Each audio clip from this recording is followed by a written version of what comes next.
Walk into an electronics store today, and it's overwhelming. Wall after wall of glowing screens. Some scream 4K, some shout HDR, some brag smart TV like they just reinvented electricity. The prices? $400, $900, $2,000. You stare and think, how different can they really be? That's the trap. Here's the truth you don't hear in those glossy commercials. Some of these TVs are ticking time bombs. Some break down months after you buy them. Some have panels so outdated they make your smartphone look futuristic. And others are straight up scams, shiny disappointment machines that eat your money and your patience. I've tested them. I've owned them. I've seen them fail right in front of me. And today, I'm pulling no punches. We're counting down 12 of the most recognizable TV brands in America. From the absolute disasters that belong in the trash bin, to the few that are actually worth your hard-earned money. Stay to the end, because the brand at the very bottom is the one most people trust the most. This review isn't just a specs and features list. This is real-world performance, owner horror stories, warranty fights, costly repairs, and my own frustration after dealing with TVs that promised the world and collapsed within a year. So let's get into it. Here are the top 12 TV brands ranked from worst to the best, 2 brands you should buy. Number 12, Insignia. Budget TVs that break fast. Insignia is everywhere. Walk into a spy and you'll see stacks of them. Big screen, low price, Amazon Fire TV built right in. On paper, it looks like the deal of the century, but let me be brutally honest with you. This brand is a trap. I've tested Insignia more than once, and each time the story plays out the same way. Out of the box? Fine. The interface feels familiar. Apps load, you think you've saved money and outsmarted the system. But give it a few months, and the cracks start to show. First, it's the lag. Press a button on the remote, and you wait seconds for the screen to respond. Then the apps start crashing. Netflix freezes mid-movie. Hulu shuts itself down. Amazon Prime buffers forever. It feels like you're fighting the TV just to watch a show. Then comes the death spiral. Owners report it again and again. Black screens within a year. Total system failure. One day it works. The next day it's gone. And don't expect the warranty to bail you out. Half the time, the exact problem isn't covered. You're stuck with a useless hunk of plastic. I had one Insignia in my guest room. Month 6, the audio cut in and out like a broken radio. Month 9, the panel dimmed until everything looked washed out. By the 1-year mark, dead. And this isn't just me. Reviews across the internet echo the same nightmare. People call them throwaway TVs for a reason. So here's the bottom line. You should avoid Insignia at all costs. Yes, it's cheap, but cheap doesn't matter if you're replacing it every year. Number 11, RCA. Outdated tech, zero durability. RCA, a name that once meant innovation, a pioneer of American electronics, but today, RCA is nothing more than a relic, kept alive by nostalgia and bargain bin pricing. And if you're thinking about buying one, here's your warning. Don't. I've tested RCA TVs, and the flaws are obvious from the moment you set them up. The panels look cheap because they are cheap. Colors lack depth, blacks turn gray, brightness is weak, so if you've got sunlight in your living room, good luck seeing the picture. And the viewing angles? Miserable. Unless you're sitting dead center, everything looks distorted. Durability is even worse. I picked up an RCA set on clearance just to see if the complaints were real. 3 months in, the color started washing out. 6 months, the speakers buzzed like a broken lawnmower. By the 9th month, the screen flickered and finally went black. Done. No revival. Just trash. And here's the kicker. Customer service is practically non-existent. I contacted support, hoping for a replacement. What I got instead? Weeks of ignored emails, endless reset the TV instructions, and finally, silence. I had better luck tossing it at the curb than waiting for RCA to stand behind their product. Reviews online tell the same story. Owners frustrated by panels that die within a year, warranties that refuse coverage, replacement parts that don't exist. RCA is selling you history, not quality. The truth is, RCA belongs in the past. On shelves today, it's nothing but a trap for bargain hunters. You're not buying a TV, you're buying 9 months of headaches. So take this advice seriously. Skip RCA. It's outdated, unreliable, and absolutely not worth your money. Number 10, JVC. Inconsistent quality, no support. JVC is a name people recognize, famous for camcorders, known for audio gear. But when it comes to TVs in 2025, the brand is barely holding on. and what's left is a gamble you don't want to take. Here's the problem. JVC doesn't build TVs to a consistent standard anymore. The same model number can vary depending on where you buy it. One store might carry a decent version, another store sells the same model name with totally different parts. That means quality control is all over the place. I picked up a JVC at Walmart to test. At first, picture looked fine, but the menus lagged like it was running on an old computer. Apps froze constantly. Netflix crashed mid-episode. It got so bad I had to unplug it just to reset. Tried to return it. Store was out of stock. Replacement took weeks. Specs are underwhelming too. Don't expect Dolby Vision, Mini LED, or any cutting-edge HDR. Brightness is weak, contrast flat, and motion blur shows up the second you watch sports or action movies. Build quality feels plastic and cheap, like it wouldn't survive one accidental bump. And if something breaks, good luck. JVC's US support is almost non-existent. Owners complain about being bounced around different numbers with no real answers. Bottom line, you should avoid JVC. It's inconsistent, unreliable, and frustrating to own. Unless you find one practically free, don't waste your money here. Number 9. Toshiba, the ghost of its former self. Toshiba used to be a heavyweight. Back in the day, a Toshiba TV meant durability and quality. But today, what you see on shelves is just a shadow of that legacy. The name is still there, but the product behind it has fallen hard. Most Toshiba TVs in the US now run Amazon's Fire TV operating system. On the surface, that sounds like a win. Apps are built in. Alexa integration works fine. Navigation feels smooth at first, but the problem is the hardware can't keep up. Panels are mid-tier at best, with weak brightness and average contrast. Dark scenes look muddy, and motion handling feels choppy. Durability? Worse than you'd expect. I picked up a Toshiba Fire TV for testing. Within months, dead pixels appeared on the panel. Customer service told me to reset the TV. Spoiler alert, that didn't fix anything. No replacement offered. No real solution. Sound quality is another letdown. Thin, tinny speakers make even basic shows feel flat. You'll need a soundbar to enjoy anything, which adds more cost to what should have been a budget-friendly buy. And the build? Cheap plastic that feels like it could crack with one wrong move. Here's the truth. Toshiba is living off name recognition. The durability and reliability they were once known for are gone. What's left is a low to mid-tier TV pretending to be something greater. So here's my warning. Avoid Toshiba. It's not the classic brand you remember. It's a ghost wearing a Fire TV badge. Number 8. Philips, US. Licensed name, budget reality. When you hear Philips, you might think of sleek European TVs, Ambilight features spilling colors onto your walls, and premium OLED panels. That's true overseas. In Europe, Philips is respected. In the US, it's a whole different story, and one most buyers don't realize until it's too late. Here's the truth. Philips TVs sold in America aren't actually made by Philips. The brand name is licensed to a company called Funai, and the sets they pump out are budget models dressed up with a premium name. On the box, it says Philips. Inside, it feels like a bargain bin experiment. I tested one expecting European quality. It didn't take long for disappointment to hit. The menus were painfully slow. Apps took forever to load. Sometimes the interface lagged so hard I thought the TV had frozen completely. Streaming, constant buffering, and firmware updates, rare if ever. Owner reviews confirm the same issues: clunky software, outdated features, and lifespans barely hitting 2 years. Ambilight, the one unique feature people associate with Philips, isn't even included in US models. What you get is a watered-down product trading on the name. Sound is thin. Panels feel cheap. The entire experience screams budget when the price tag makes you think otherwise. It's like paying for a Mercedes but driving off with a rusty Kia. Bottom line, in the US, Philips is not Philips. Don't get fooled by the badge. If you want real Philips quality, you won't find it on American shelves. Number 7. Panasonic, premium abroad, invisible in America. Panasonic is one of those brands that confuses US buyers. Globally, they're still respected. In Europe and Japan, Panasonic OLEDs are praised for incredible color accuracy, natural tones, and motion handling that rivals the best. Movie buffs swear by them.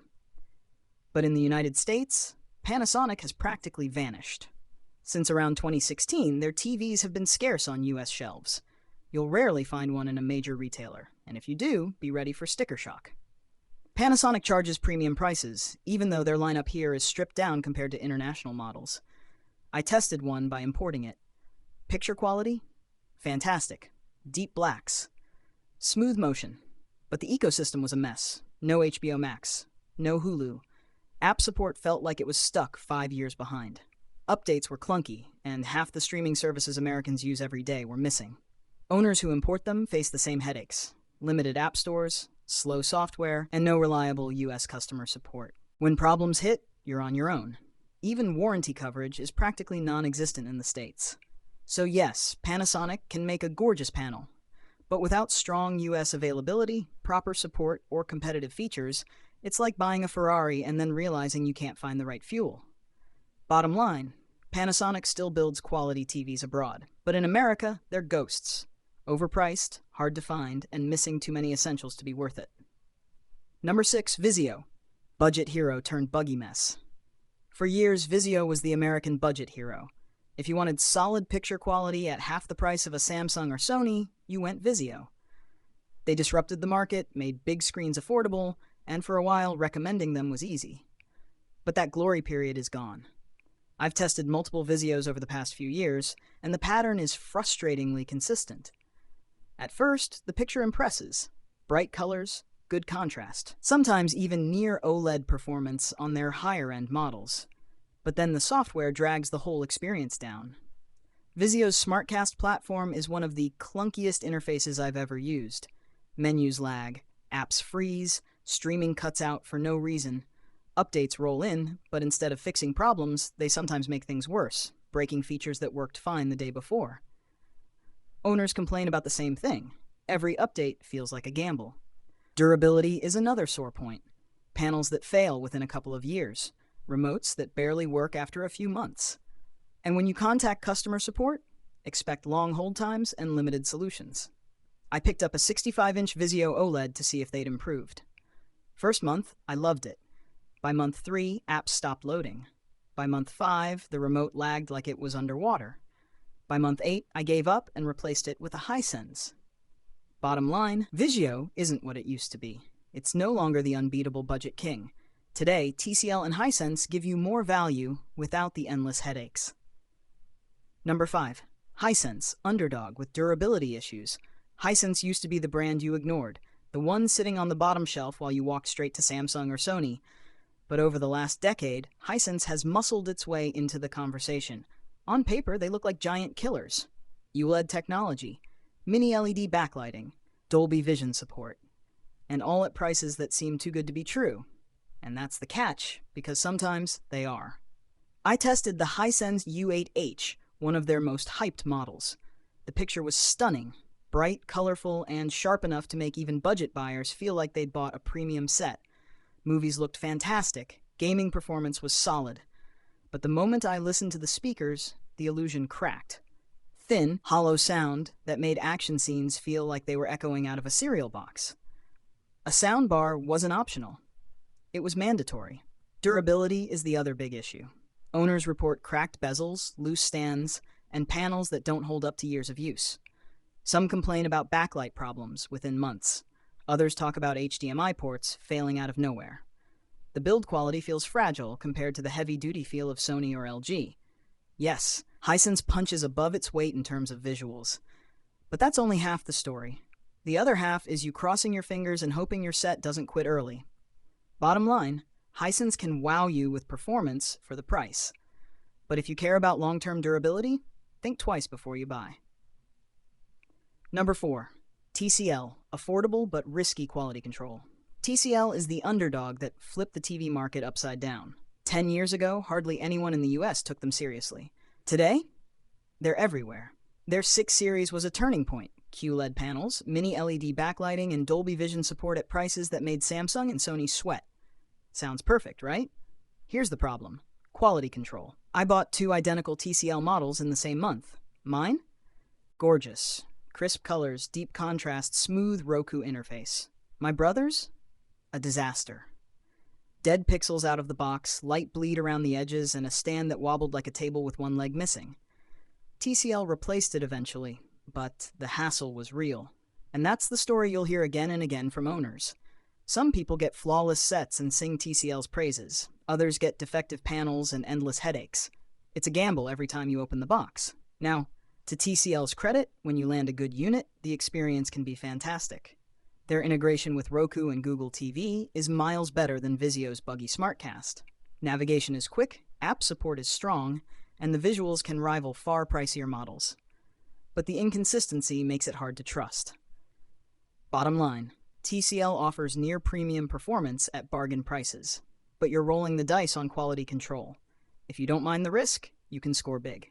If you want guaranteed reliability, you may want to look higher up this list. Number 3, Sony. Luxury at a high price. Sony is the brand that refuses to fade. Decades ago, their Trinitron sets defined an era, and today they're still respected for one thing: picture quality. If you want stunning visuals, Sony delivers. But here's the catch: you're going to pay for it. I tested the Sony A80K OLED, and I'll admit it, the image quality blew me away. Deep blacks, precise contrast, motion so smooth it felt like the actors were standing in my living room. Sports looked flawless. Gaming on a PS5? Incredible.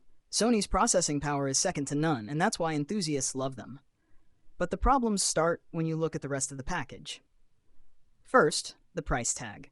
Sony charges premium dollars, often hundreds more than comparable TCL, Hisense, or even LG models. And while the panel is outstanding, the speakers are weak. Thin, flat audio that forces you to spend another $400, $600 on a soundbar just to do justice to the visuals. Then there's the features. While rivals like LG pack in gamer-focused options and more flexible interfaces, Sony sometimes holds back.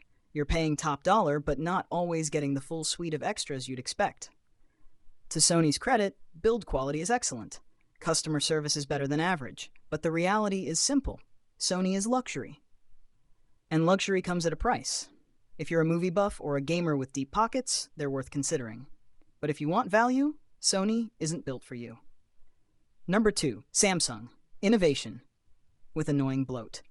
Samsung is everywhere. Walk into any electronics store and you'll see an entire wall glowing with their sets. And honestly, a lot of that hype is deserved.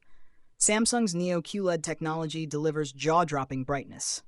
Their HDR performance makes colors pop off the screen. Sports, gaming, movies, they all look incredible. If you want a TV that feels futuristic, Samsung can check the boxes. But here's the reality you don't see in those shiny ads. Samsung has a bloatware problem. Out of the box, their TVs are packed with pre-installed apps you'll never use. Worse, many can't even be deleted. And then come the ads. Yes, you paid $1,500 or more for a premium TV, only to be greeted with advertisements plastered across your home screen. Nothing kills that luxury vibe faster than being pitched an insurance ad before you can even load Netflix. I tested the Samsung QN90C, and picture-wise, it was stunning. Insane brightness, razor-sharp contrast, and smooth motion. But every update felt like Russian roulette. Some added features, others reset my settings or broke apps I relied on. Owners complain about the same thing. Samsung loves to push updates that benefit them, not you.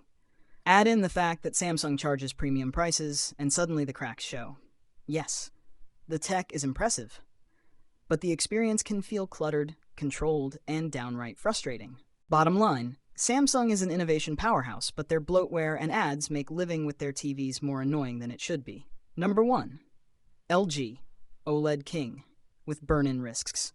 LG is the quiet assassin of the TV world.